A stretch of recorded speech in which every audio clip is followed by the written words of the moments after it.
What's the meaning of cove?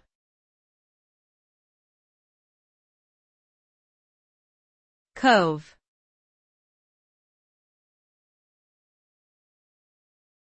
Cove.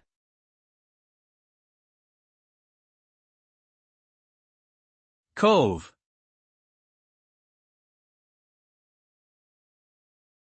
Cove.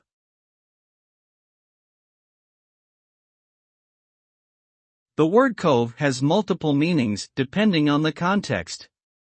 It can refer to a small sheltered bay, a man who is disliked or considered contemptible, a narrow valley between hills, or a type of joint used in woodworking.